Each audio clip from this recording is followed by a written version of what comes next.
अस्सलाम वालेकुम। जाहिद नाज़िम स्वाबी इज्तिमागाह गुलशन बकरी से बराह रास्त मुखातिब हूँ। इंतज़ामात अल्लाह रब्बुल इज़्ज़त के इमदाद और फज़ल करम से बहुत अच्छे हुए हैं। स्टेज वगैरह जो है वो बन गया है, कारपेट वगैरह बिछ गए हैं सारे, और तंबू लग गए हैं, और काफ़िले जोग दर जोग जो हैं वो इज्तिमागाह की तरफ आ रहे हैं।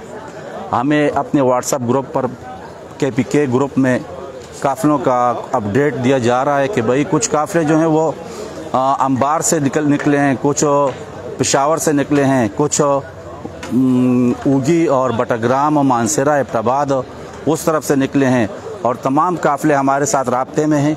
वो हमें वक्तन फ़वक्तन अपडेट कर रहे हैं।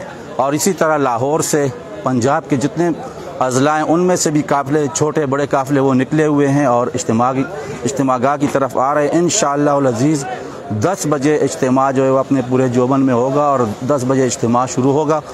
तो लिहाजा जितने भी हमारे इज्तिमागाह की तरफ आने वाले काफ़िले हैं वो पूरी एहतियात के साथ इज्तिमागाह पहुँचें, रास्ते में ख्याल रखें, अपने जो भाई हैं या दूसरे जो अरकान हैं उनका इकराम करें, ताकि हर एक काफ़िला खैर खैरियत के साथ वो इज्तिमागाह की तरफ पहुँच जाए।